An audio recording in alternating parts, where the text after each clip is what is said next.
time to settle in for the multicolored cards. These are probably the ones that are going to be like really good, or going to be deciding what color you are playing. So let's go see what bonkers crap they have for us. Starting with Alphareo Dreaming Acolyte. Okay, blue-black, 2/3 for 3. When he enters, draw 2 cards, discard 2 cards unless you discard an artifact, and during your turn, he has Death Touch. Sure? I don't know what blue-black's trying to do. Probably like sacrifice artifacts or something. So this is just a 2/3 that lets you draw and discard. And then he has Death Touch, which makes him a good blocker. And a decent attacker as well, because people aren't going to want to block him. I mean, he's only the uncommon, so maybe we'll see more with the rare, but sure, he seems fine. Biomechan Engineer. Okay, Simic for a 2/2. When it enters, create a lander token. Sure. And for 8, draw 2 cards and create a 2/2 colorless robot creature. I mean, if you're planning, if the idea is you have so many lander tokens that you have so much mana that you could just pay 8, draw 2 cards and make a 2/2 is fine, but it's not exactly bananas, right? I mean, this is probably just a good, like, helpful early game unit, though. It's a 2 mana 2/2, fine stats, and it makes a lander token, which starts your whole I get to get more and more lands every turn. Yeah, this is probably fine. Biotech Specialist. So 2 mana for a 1/3. When it enters, create a lander. And whenever you sacrifice an artifact, it deals 2 damage to target opponent. Okay. So this is in green-red. This is a rare. This is the first rare we've seen. Uncommon as well, right? We were making, or you were making a lot of lander tokens in green and red. But I don't think you're planning on sacrificing 10 lander tokens with this creature still on the battlefield to kill your opponent. But maybe you sacrifice like 3 and whittle your opponent down until they're forced to target this. Because this isn't actually that scary by itself, but it's scary enough that your opponent will probably have to remove it. I think this is pretty cool. I think red and green should really incentivize beating your opponent up. This doesn't do that. But I mean, it's not terrible. I don't know. I just wish it was like sacrifice an artifact, target creature gets +2/+2 until end of turn. Whenever you sacrifice an artifact, target creature gets, or even this creature gets +2/+2 until end of turn. 2 damage specifically to each opponent. I mean, that would be worse, but this doesn't incentivize attacking. This incentivizes you just play a bunch of stuff that creates lander tokens and just sit there and sacrifice them for more lands, so you can sacrifice more lander tokens. You get what I'm saying? Just to ping your opponent until they die. Meh. I mean, this is probably good, but I'm not a big fan of the playstyle. Cosmogoyf. Another Lurgoyf, really? Okay. Black-green. This creature's power is equal to the number of cards you own in exile, and its toughness is equal to that number +1. So this is better for warp stuff, right? This wants you to do a bunch of warp things. How good is this Lurgoyf? I mean, there are some very cheap warp things, right? I'm trying to think about black and green. There was like a 1 mana green one. There was certainly a bunch of 2 mana ones. I mean, this could get out of hand. Certainly. But it doesn't have any, like, protection or anything. And it's only cards you own in exile. So your opponent could just... It's not like you could... Like, the problem with was it like Termagoyf? was when, like, your opponent would try and bolt it, and then there'd be an extra card type in a graveyard, and then it wouldn't work because it would get the +1 toughness and all this sort of weird interaction shit. But, like... Or, like, you could just sacrifice a land and you could just make it... You could just increase it by +1. This one, you can't really do that. Like, you can't really warp stuff at instant speed, right? So... It's not going to be that scary. It could still be cool, but I don't think it's that terrifying. Dydrine Synthesis Amalgam. Okay, green, white, and X. Trample enters with a number of +1/+1 counters on it equal to the amount of mana spent to cast it. Whenever you're attacked, you may remove a +1/+1 counter from each of 2 creatures you control. If you do, draw a card and create a 2/2 colorless robot artifact creature token. So, this is... Like... Even if X is 0, this still gets 2 +1/+1 counters on it, right? Because it's the amount of mana spent to cast on it, not the amount of mana spent to cast X. So this is still a 2 mana 2/3 with Trample, because it gets 2 +1/+1 counters. And obviously on the high end, you can just make this come in as fucking massive as you want. And it has Trample. This is good, right? This has to be. I don't know about the value engine part at the bottom, but that's... If you need to draw cards, that probably still works. Yeah. I mean... It's also whenever you attack, and this doesn't have to attack specifically, so you can keep this around. This is probably pretty good.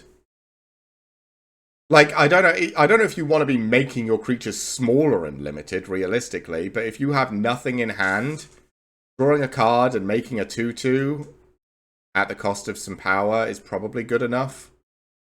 Yeah, I think this is still good.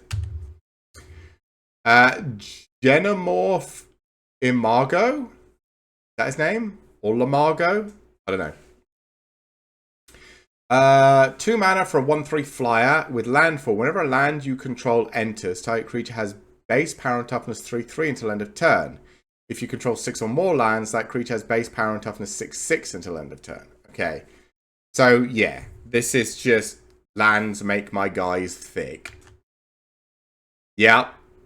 And then with this guy, making tokens, the tokens just get big. Yeah, okay. I can see what we're going with, and it is going to be... like, if you have this guy, this is just going to be really difficult to stop unless your opponent can remove this specifically. Halia Ascendant Cadet. 5 mana for a 3/3. But they enter... When they enter or attack per +1/+1 counter on target creature you control. So it's probably a 4/4 rather than a 3/3. Still not great, but sure. Whenever one or more creatures you control with +1/+1 counters on them deal combat damage to a player, draw a card. Yeah, okay, this is probably pretty good just because if you have a bunch of +1/+1 counters and you swing out, this just gives you a bunch of draw. So I don't mind that this comes in later because when you play this on turn 5, hopefully you have a bunch of +1/+1 counters. This adds another one somewhere. You swing like 3 or 4 creatures with +1/+1 counters. Maybe 1 or 2 of them get through. You get to draw 1 or 2 cards. Yeah. I think that's pretty good. Oh my god. Infinite Guideline Station. Wooburg. Right. Look, chat, I'm going to say now, this is going to be bad. Okay? You probably can't play this. But I will say, if we see this as our first pack 1, pick 1 in a draft, we will do it. We will absolutely fucking do it. When Infinite Guideline Station enters, create a tapped 2/2 colorless robot artifact creature token for each multicolored permanent you control. Hey Fatal, how you doing? Thank you for the follow. And if you can get it to 12, it's a 7/15 flyer with whenever it attacks, draw a card for each multicolored permanent you control.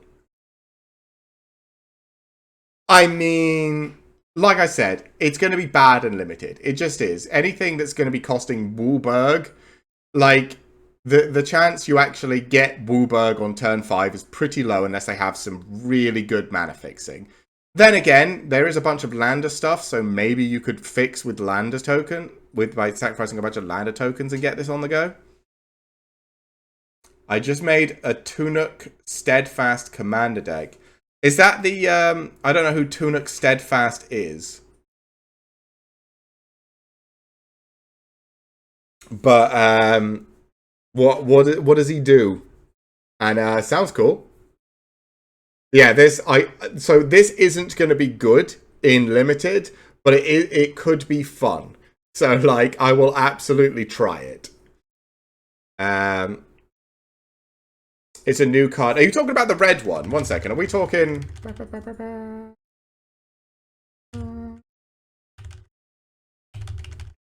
He's so far back! Oh, the Steadfast Second. I was like, doesn't he have second in his name? This guy. Yeah, he's absolutely fucking cracked, right? Making a commander deck out of him is just got to be like, hey, look, I have all of the giant red creatures. Right? Like, is that not just the whole deck? Your whole deck is just lands and huge-ass red creatures.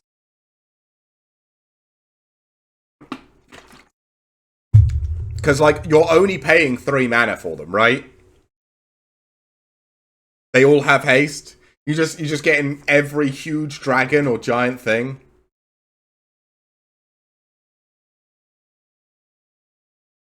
Yeah. That I just had him up on the screen, but yeah, no, yeah, he's just nuts. Like, I saw that card and was just there, like, that's fucking terrifying. Like, I don't know about in Limited if it's terrifying, but in Commander, that guy's just...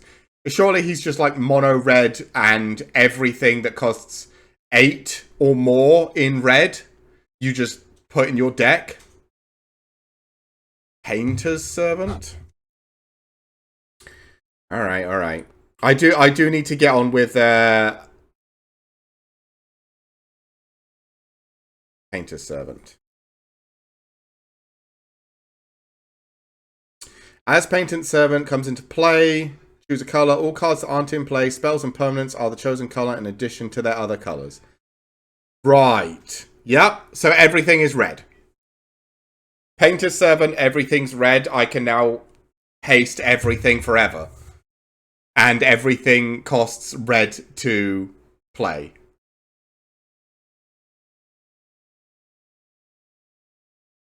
Can you do that, though? I thought you can't have cards in... I thought in Commander you were limited to the color of your commander. I thought you couldn't have cards in a deck that weren't the color of your commander.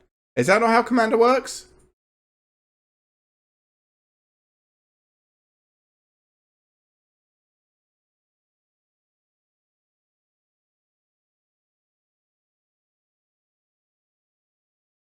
Emrakul. Oh yeah, she's technically not a commander.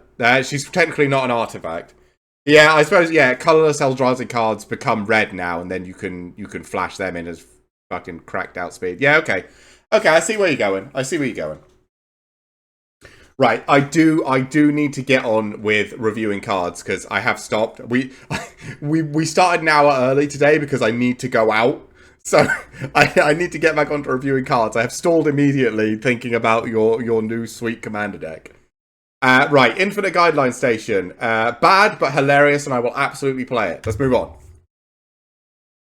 Interceptor Mechan is a 4 mana 2/2 flyer. When it enters, return target artifact or creature card from your graveyard to your hand. Sure. At the beginning of your end step, if you did the void things, he grows. Sure, red-black is probably going to be sacking a bunch of their own stuff to trigger void every turn, right? So this guy probably just grows constantly, and the fact that he returns an artifact or creature from your graveyard means that you're not going to run out of stuff to sacrifice. This is probably a good little support card for red-black void triggering things, which is probably going to be like self-sacrifice stuff. Memnon Uthos Exile. So here's Memnon again. Say, what was he? Mono blue, you get to play artifacts off the top. And now he is blue, red, and 1. He's a 1/3 flyer, and whenever an artifact you control enters, he grows. Or, sorry, any creature grows. But probably himself, because he's got flying. This is good as well. So what was the 2-mana pirate that did this in the set with the dinosaurs? Pirates and Dinosaurs. There was a Captain Lannery... no, it's not Captain Lannery Storm. Captain something or other. She was a blue-red 2-mana pirate that had, whenever an artifact enters, put a +1/+1 counter on target creature. And the way blue-red won limited for like that entire set was play her turn 2, don't get interacted with, make her massive with artifact, or make something massive with artifacts, beat your fucking teeth in. So this is exactly the same idea, but it costs 1 more. It does have flying though, so it's probably a better target for itself, but yeah. Mutinous Massacre. Okay. 7-mana sorcery. Choose odd or even. Destroy each creature with mana value of the chosen quality. Then gain control of all creatures until end. Untap them. They gain haste. So this is probably just you win the game, right? You choose whatever there are less of to blow up, and then take control of whatever there are more of, and then just try and kill your opponent in 1 turn. This is 7 mana, try and win the game.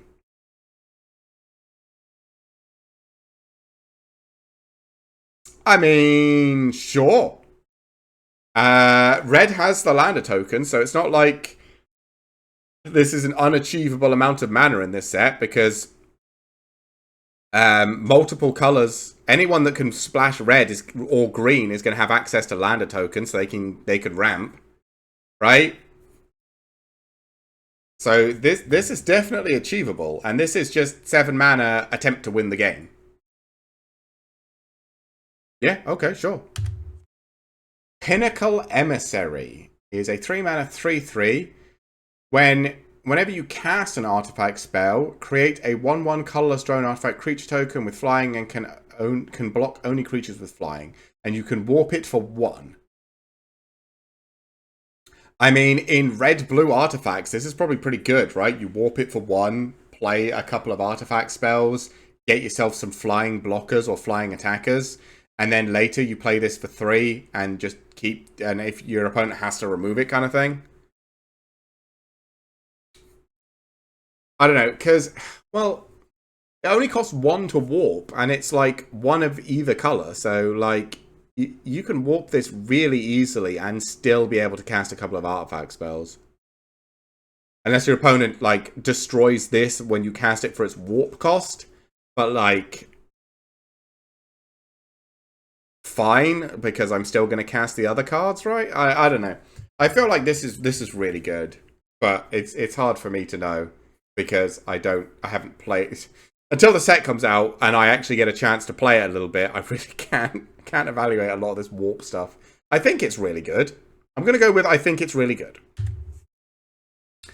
Rajos Deft Gastronaut. The name.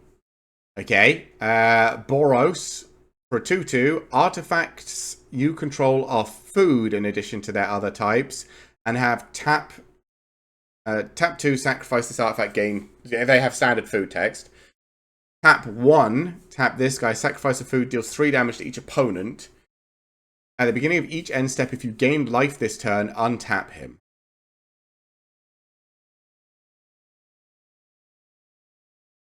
Weird. How much artifact stuff was there in red and white? Some, I guess. Weird. I don't know. Again, this is another one I'm not sure about evaluating. I don't think you're winning by sacrificing food for 7 turns to deal 21 damage to your opponent over 7 turns, right? That's just not realistic. Yeah, I don't know. Sure. I mean, maybe this guy is good, but it's weird, so I don't really know. Sammy, Ship's Engineer, is a 4-mana 2/4 at the beginning of your end step. If you control 2 or more tapped creatures, create a 2/2. I mean, with this guy gives you endless creatures if you endless food tokens to sacrifice if you are attacking with him, or attack if you can tap 2 creatures every turn. I guess. I just don't know how good that is compared to some of the stuff we've seen. Not really. Yeah, sure, whatever. I guess. Like this is so much better, right? Sacrifice an artifact, deal 2 damage. It's gonna take longer. You're gonna have to sacrifice 10 instead of sacrificing 7. But this guy, you have to like tap him to use the ability to sacrifice. The other guy is just when an artifact becomes sacrificed, which is way better because you can sacrifice the artifacts to do other things rather than 3 damage.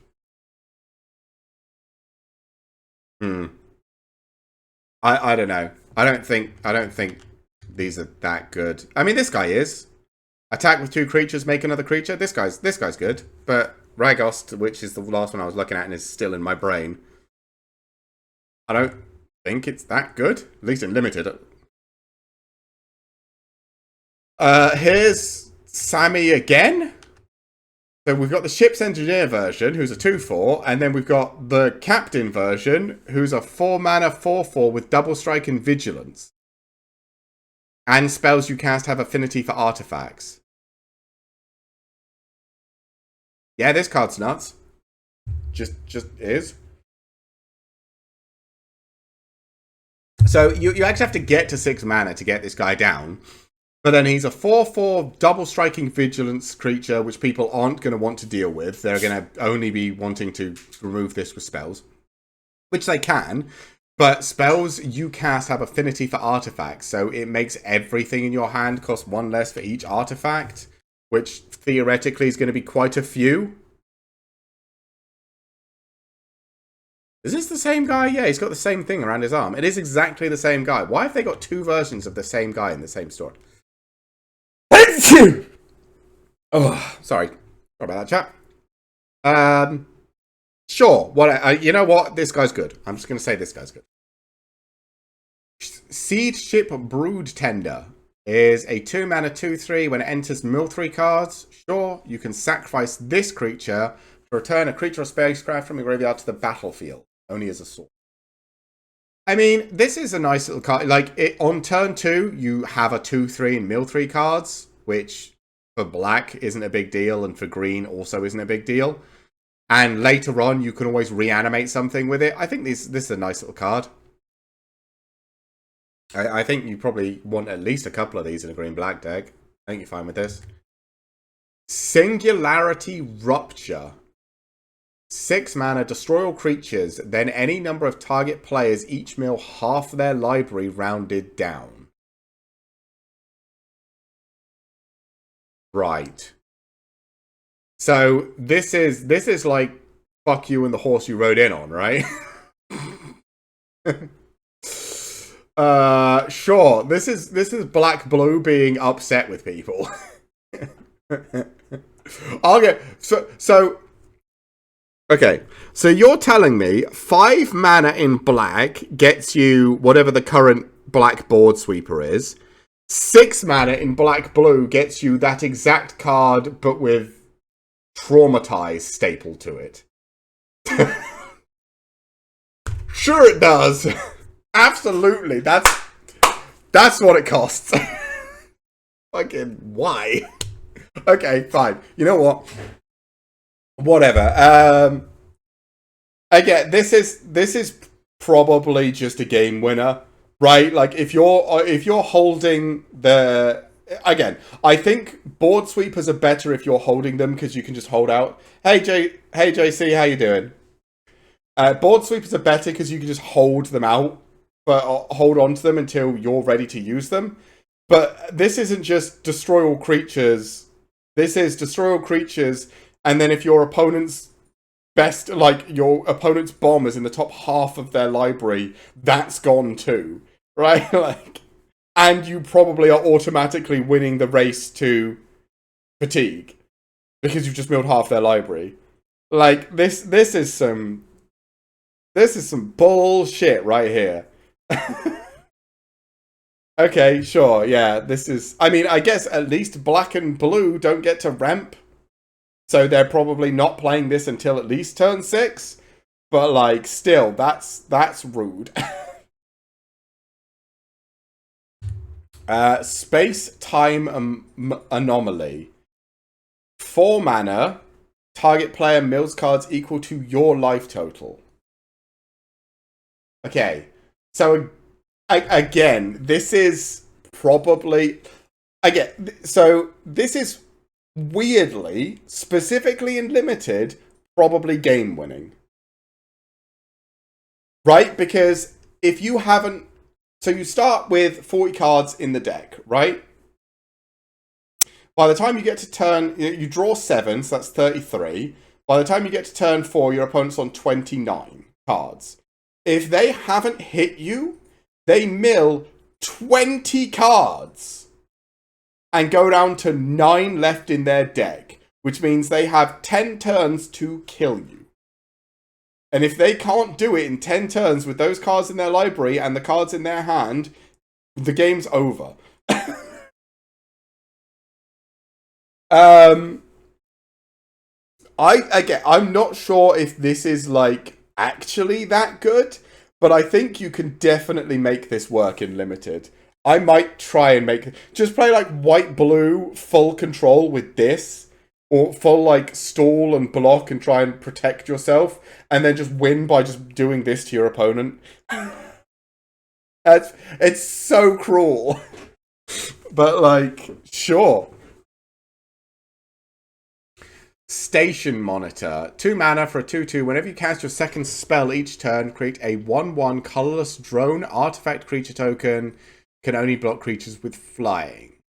This is pretty good if you can keep up your casting 2 spells a turn. Get a little flying dude.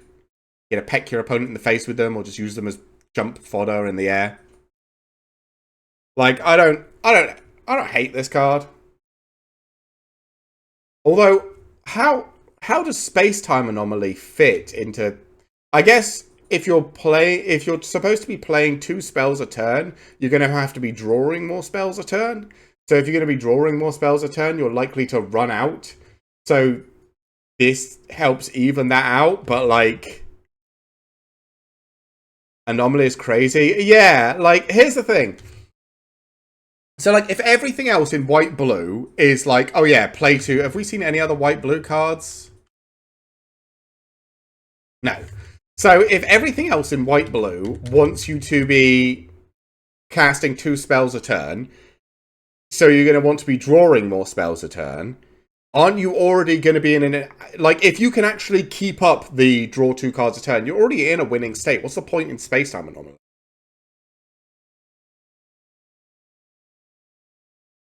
Yeah, but it's in white-blue. I suppose white has reanimate. I don't know, it feels really weird. Like, it feels like they're giving you an out that you don't need. Right? Because if you're drawing enough cards that you can play 2 cards a turn, every turn, you're already getting so much value out of these cards that there's no point in milling your opponent for 20. It's just weird. I do think Space-Time Anomaly is hilarious, but it's just weird. Right, anyway, moving on. Sir... Oh, I think this guy's good, right? You could just make flying dudes. This guy's good. Sir Von Dam Sunstar Exemplar. Cool. 2 mana, 2/2 in... What's this? Orzhov? I think Orzhov's white-black, right? Vigilance Menace. Whenever another creature you control dies or is put into exile, he gets +1/+1, you gain a life. Okay. When he dies or is put into exile, if his power is 4 or greater, destroy something. I mean, yeah, this is pretty good. There was, literally, was it last set, in the Final Fantasy set? There was a 2 mana white-black guy with Menace that had get +1/+1 whenever a creature dies, and he was good. And this is with Vigilance and Menace, and you gain a life as well as getting the +1/+1. So this guy's definitely good. So, like, yes, this is a good limited card. That's pretty easy to decide. He's back. He's now Sir Vondam the Lucent. He now costs 5 as a 4/4. He's Death Touch Lifelink, and whenever he enters or attacks, other creatures you control get +1/+0 and gain Death Touch until end of turn. Ooh, that's really good again, right? Like, so I think this is probably better early, but like, you play this guy, your entire board, which in white-black is probably majoritively tokens, get +1/+0 and gain Death Touch. It's the Death Touch, right? It, like, give every single creature you control Death Touch, turn them sideways, your opponent cries. Like, what do? Block them? Probably not. So you're just taking damage in the face. And he's got lifelink, so like he can heal you up. Yeah. I mean, especially like if you have this guy, if you have the rare version and the uncommon version, this one's already healed you up a couple of times, probably, right? Yeah. Okay, so Sir Vondam is good no matter which version of him you get, I think. Tannock Memorial Ensign. Sure. 3 mana for a 2/4 landfall. Whenever a land enters, deals 1 damage to each opponent. If this is the second time, draw a card. Sure. This is just nice. There's, you know, like I said, sacrifice lands like Evolving Wilds and stuff automatically trigger both sides of this. A lot of your lander tokens, you can play a land, trigger the first one, sacrifice a lander token, and then you get another land, you get to trigger the damage again and draw a card. It's not game breaking, but it is a nice way to keep generating extra draws. So, yep, pretty good. Especially in the green-red, because green-red's doing a lot of this landfall stuff, so yeah. Oh my god, wait, is that all the multicolored ones? Really? Oh wow, okay. That was a lot shorter than I was expecting. Multicolored cards. What did I think was great? Again, I think Space-Time Anomaly is funny. I don't know if it's good, but I think I would very much like to build a deck around this if we see this when we're playing draft. I think Singularity Rupture is, again, more of that hater shit. Singularity Rupture is just like, fuck you, and some excess as well. This is a very silly card. What else did I think was pretty good? Mutinous Massacre just being pay 7, maybe I win the game is also quite entertaining. There was just some good cards. I like that there's a new Lurgoyf as well. Even if it's not a great Lurgoyf, I do like that there's a new Lurgoyf. But yeah, there were a lot of just very good cards to build around. But, like, I like Singularity Rupture just because it's like, oh yeah, I'm going to destroy everything and mill the top half of your library, thanks, as well. Just to make sure, in case you had anything in that top 15 cards or 12 cards or whatever it's going to be that might upset me, that can go away as well.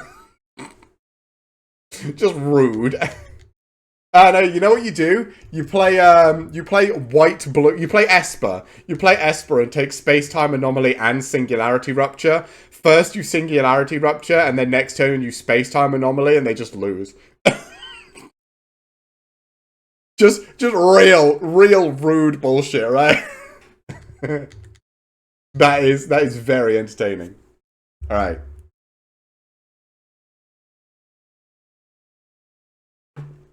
Alright, artifact time.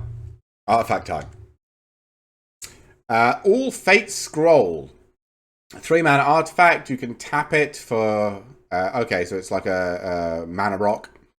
And you can tap 7, tap it, sacrifice, draw X cards, where X is the number of differently named lands you control. Meh. Sure. Whatever. That's a very whatever ability. I don't really.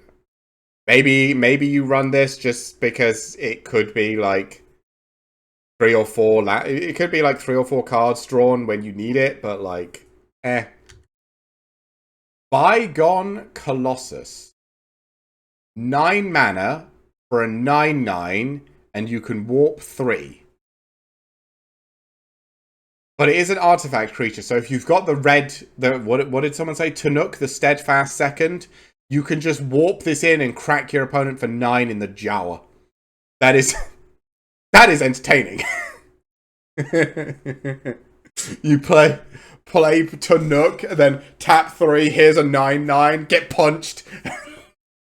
That is quite fun. This card is only, like, maybe it's your top end is just a 9/9 for 9, but this is only really good with Tanook, right?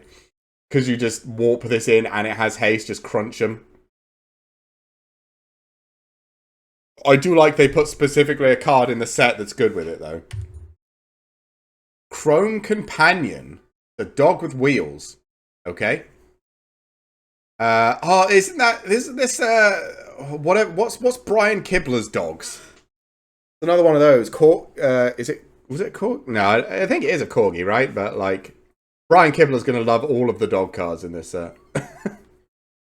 So it's a 2-mana, 2/1. Whenever this creature becomes tapped, gain a life. And you can tap it, put a card from a graveyard in the bottom of its owner's library. There's usually an artifact that has this on it, and it's very mediocre, but sure. Dauntless Scrapbot. It's handicapped dog. Yeah, dog with wheels. I like it.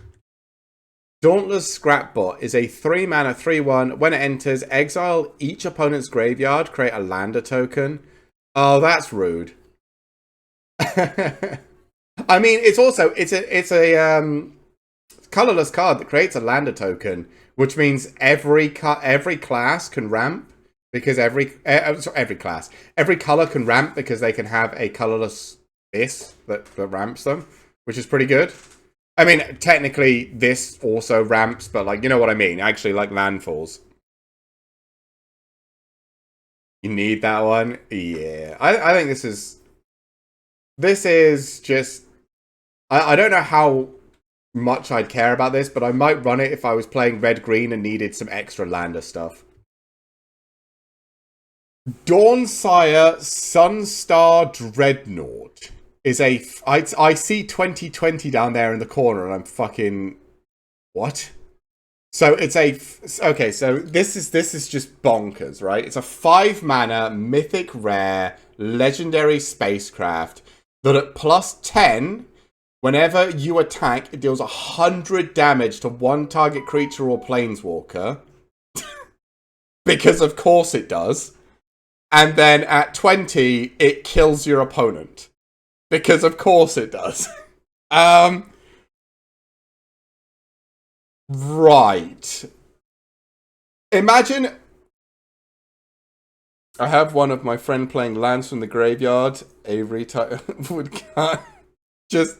I mean, there's a bunch, like, you can get Bajuka Bog in black. There's a bunch of ways to remove graveyards, but yes, this is another way to deal with somebody's graveyard. But this is, I mean, this is upsettingly just a really good colorless card, which probably means from now on until 3 years' time, this probably just exists. Because even if you're not using it as like a way to kill your opponent, if you just get it to +10, you just get to nuke something from orbit every time you attack. And it's creature or planeswalker, right?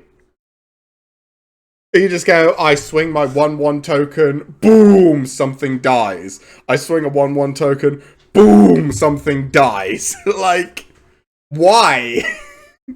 Why 100 damage? Why not just say destroy target permanent?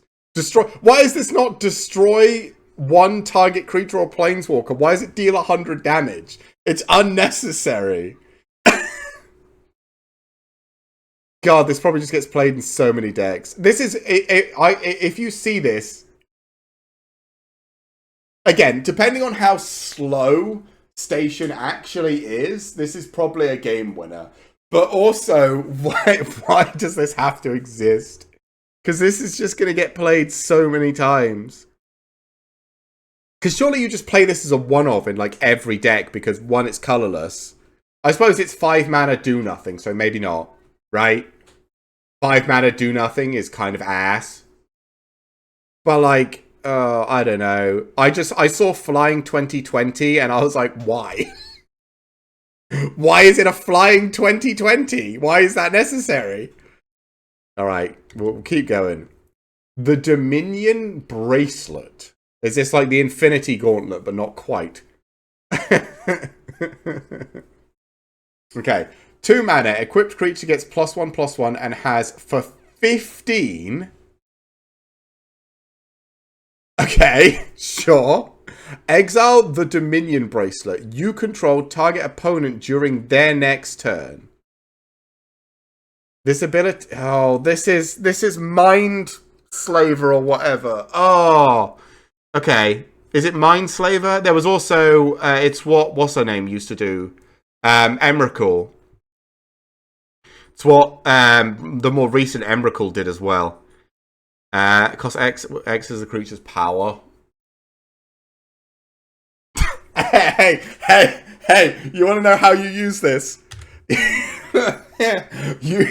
play the Dawn Star. You feed 20 creatures into, or 20 power into it until it becomes a 20/20. You equip this for 1 and then control your opponent for free. Ha! Bitch! Fuck's sake. This is such a stupid... Okay. Sure. Mine... I mean, I don't think this effect is that good anymore. But, I mean, you can really fuck up someone's turn if you're trying to play badly, right? You can really fuck up someone's turn if you're trying. It is very... Both of these last 2 artifacts have been very silly. Okay, whatever. Sure. I don't know if this is good, but it is very silly and that's entertaining. The Ends... How many legendary artifacts are we going to have in a row? The End Stone.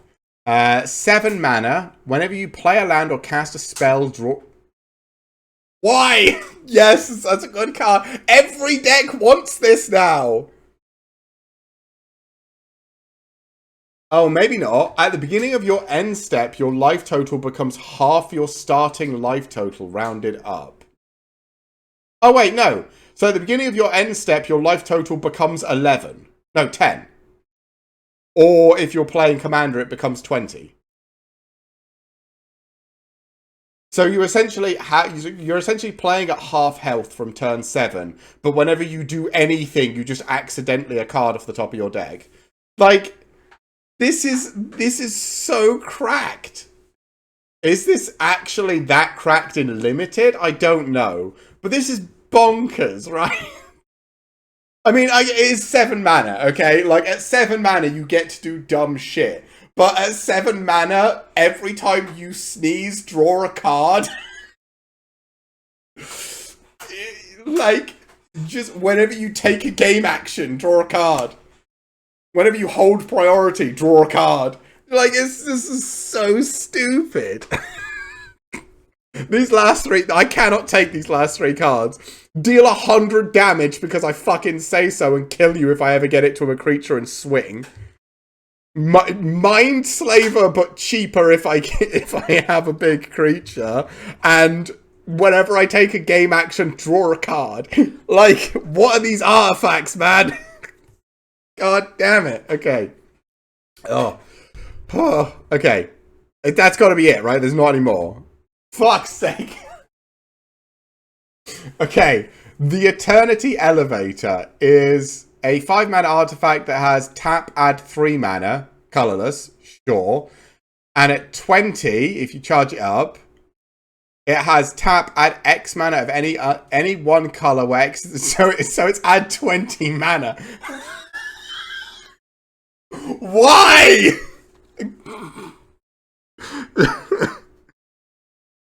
What is happening? Who did they let on the design team just go fucking crazy? What? What is this?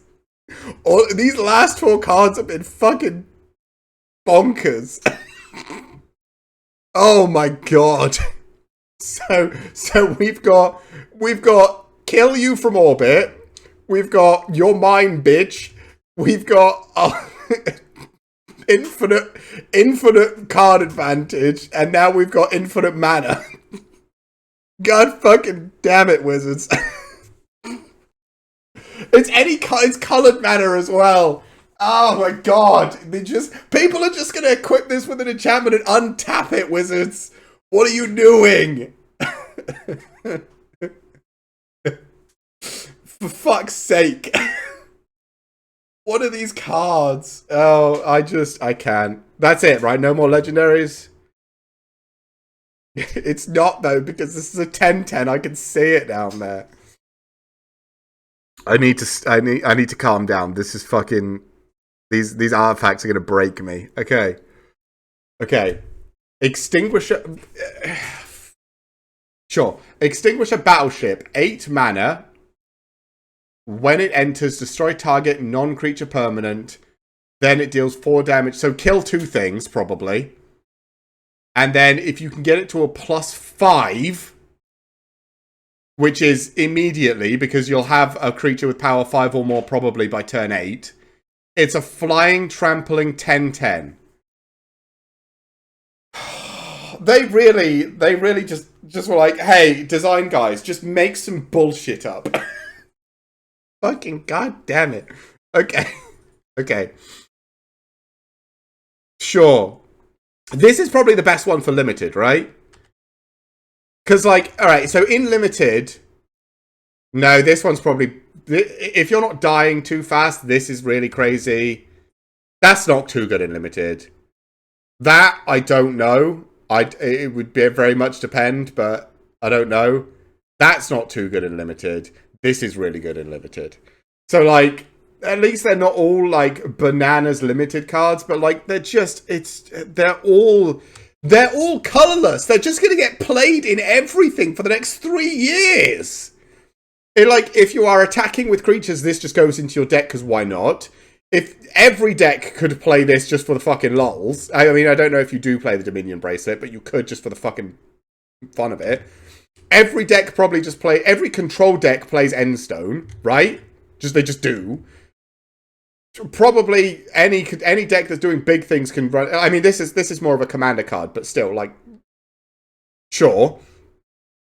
And, like, any deck could run this, because it's just 2 pieces of removal, and then at some point a flying 10-10 tramp. Okay, stop. It's fine. Oh my god, a normal card. Why is it indestructible? Oh my god. So, a Nutrient Block, a 1-mana artifact that's indestructible, but you can sacrifice it to gain 3 life because it's food, and when it's put into a graveyard, draw a card. Sure. I guess. Pinnacle Kill Ship is a 7 mana. When it enters, deal 10 damage to 1 creature, because of course it does. To be fair, 7 mana is a lot, so... Sure. And then if you can put enough if you can power it up enough with people, it's a 7/7 flyer. I mean, compared to some of the last stuff, this isn't that crazy, so sure, whatever. Survey Mechan is a 4-mana, 1/3 flying hexproof that for 10, you can sacrifice it, deal 3 damage to any target, someone draws 3 cards and gains 3 life.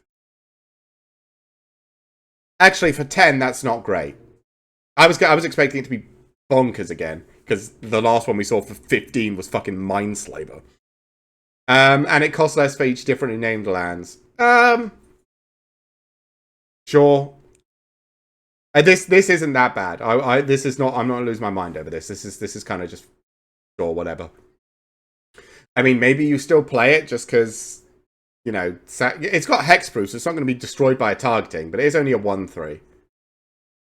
I mean, maybe then you put your enchantments and stuff on it, though, or your equipments, and you can make it really big. But then, if you're going to be sacrificing it, yeah, I don't know. Thaumaton Torpedo. 1 mana artifact, which for 6, you can destroy target non-land permanent. For 3, it costs... sorry, you can do it for 3 if you're attacked with a spacecraft. Okay. Not great, not terrible, kind of just fine. I mean, actually, 3 mana, destroy target non-land permanent is pretty good. This might be pretty good in like a Starship deck. Because you could just have like 2 or 3 of these on the field and then just attack with a Starship and just start pinging them off. Thrumming Hive. It says Slivers. I don't like it. We've got Slivers back. Thrumming Hive Pool. 6 mana. Affinity for Slivers. We didn't see any Slivers. So, did we? I didn't register the name Sliver. I didn't see any of them. They usually look very weirdly mutated, so I didn't see any. Slivers you control have double strike and haste, because of course they fucking do. At the beginning of your upkeep, create 2 1/1 colorless sliver creature tokens. Well, I didn't see any slivers. So this is only feeding itself currently. But anything that says slivers on it makes my spine crawl because slivers are terrifying. Again, so this probably costs 6. And 6 to create 2 1/1 double striking haste creatures every turn. In limited, probably good enough, actually. This probably just wins you the game, but like 6 is a lot, so you might be dead by that point, so I don't know. Because I didn't see any other slivers, so. Virulent Silencer, a 3 mana 2/3. Whenever a non-token artifact creature you control deals combat damage to a player, that player gets 2 poison counters. I hate poison counters. It depends. I think a lot of the artifact creatures... I mean, this is probably pretty good, actually. Maybe you just kill someone so fast with this, with the artifact decks. Although it's non-token, so it'd actually have to be, like... I don't know. Maybe you could just kill someone with this super fast. I'm not sure. I'm not too stressed out about this one. But... I don't know. I don't like poison as a mechanic, so we'll have to see. Wormwall Sweeper. So it's a 2 mana, and when it enters, you surveil 2. Okay, and then if you can put 4 counters on it with creatures, it's a 2/2. Not that. This is maybe the first one that's not scary, really. Oh, we're onto the planets. So this is the lands. These are the planets. Okay. So, Adiga Windswept Bastion. So this is the Plains planet. Enters tapped. Sure. You can charge it like you can... so it is a station, so you charge it normally. And if it gets to 12, 4 mana tap. Create a token that's a copy of target artifact or enchantment you control, except it's legendary.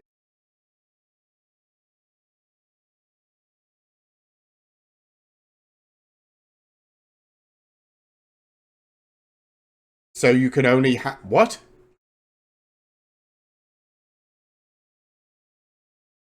I guess you do this in response to your shit getting targeted?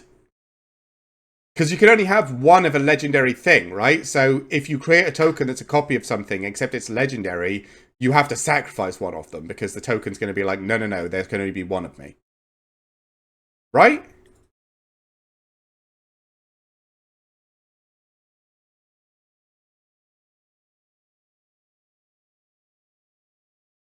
I'm trying to think. I don't know exactly. Yeah, there can only be...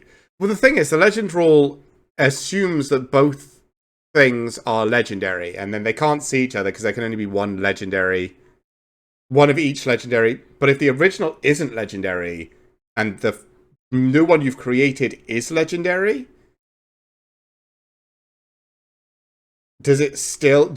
I mean, there's still 2 versions of the same card, right? Even if one of them is legendary and one of them's not. I don't know. You'd have to speak to a judge about that one. I'm not sure.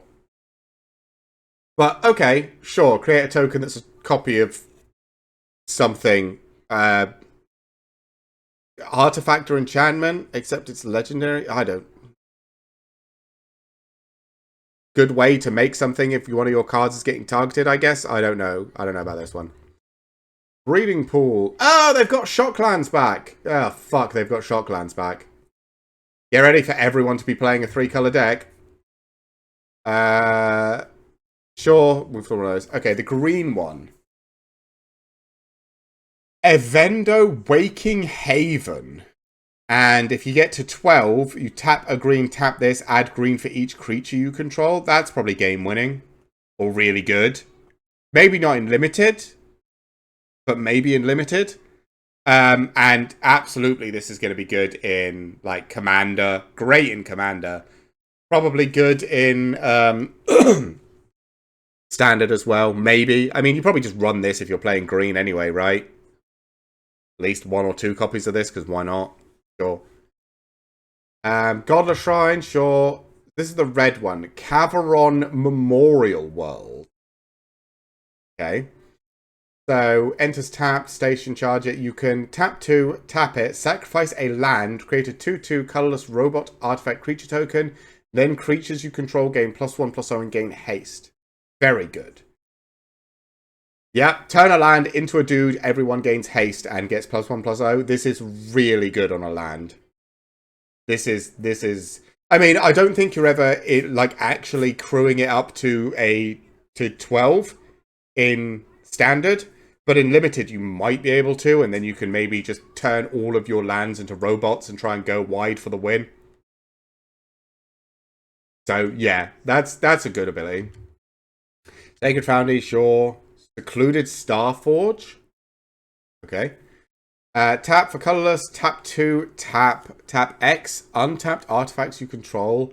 Target creature gets +X/+0 until end of turn. Only as a sorcery, sure. Tap 5, create a 2/2. This is good as well in limited. This is probably good in Standard, just because it can poop out dudes. But and it's probably good in Commander as well. But yeah, this is good in limited, just because again you could 5 mana, you just poop out a dude. If you've got nothing in hand and nothing going on the board because you're board locked and your opponent hasn't done anything, this is at least a guaranteed 2/2 every turn, right? Sure. Dumping Grounds, yeah. Sunsua Secundi Void Altar. Sure. This is the black planet that has tap 2, tap it, pay 2 life, sacrifice a creature, draw cards equal to the sacrificed creature's power. This is very good as well. This is very good in Standard, Limited, and in Commander, right? Sack a useless creature, draw a bunch of cards. Sack a creature that's been targeted by your opponent. Oh, this is only as a sorcery. Were the other ones only as sorceries? No. No, the other ones were not only... Oh, this one is only sorcery. So you can't save things with this. Then I don't understand what this is for, because it makes legendary tokens, so I don't know. But, so this is not as good, because it's sorcery speed. But, I mean, you can still turn creatures that you're not going to use anymore into advantage, so sure. Uthros. Titanic God Core. This is the blue one. Which is... Oh, blue. It's mana, but for artifacts. Okay, yeah. So this is the same as the green one, which is tap a green, add green for each creature. This is tap a blue, add blue for each artifact. Probably, again, really good in, like, Commander, maybe in Standard as well. In Limited, if you're playing artifacts, probably as well, right? Shockland. Oh, these are full art lands. Hey, we're done. This is pretty much it for today, which is great. That's perfect timing because we need to be going out. What do the full art lands look like? Pretty cool. Island 1. Sure. Oh, these are the lands in like the Titan God Core? Is that what this is supposed to be? Like the actual planets? Okay. So this is the voidy planet that's being sucked into the black hole or whatever. Okay. Yeah, this is the red planet that's breaking apart, and this is the green, full of life planet. Okay. I think I might, you know what? I might get some of these dual lands, some of these full art lands actually this time round. I don't think I got the last ones, the Final Fantasy ones, because I wasn't too fussed about them. But I do. These do look very cool, right? And then we've just got all the normal lands. Okay. Well, that's it. Thank you everyone for coming in and joining out. What do I think of the? By the way, what do I think of the artifacts and the lands? I think whoever let the design team go nuts on the artifacts needs to be checked. And I think the lands, the planet lands, are very cool. I don't know how useful they are going to be in limited, apart from this red one, which I think is really good. But I mean, the green one, the blue one, and the red one are probably usable. The black one's probably pretty good as well. This white one, I'm not really sure what you're supposed to do with this. But maybe... So if you create a token that's a copy of target artifact or enchantment, except it's legendary, maybe that you can have two of them, because maybe the legend rule only applies if you have multiple legendaries permanents of the same name. So because the first one isn't legendary, even though it's got the same name, it's not triggering the legend rule. I don't really know. I should maybe look it up, but I don't know if they're going to have a ruling on it. Maybe. Let's go. Let's just search the name of this thing. What's it? Adagaya?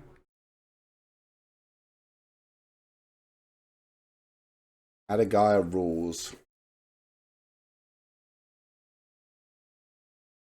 Oh, the legend rule only applies to two or more legendary permanents with the same name. If the original is not legendary, it's fine. According to someone on Reddit. So, most reliable source in the universe. Yeah, okay, no, there is a Magic official ruling. God.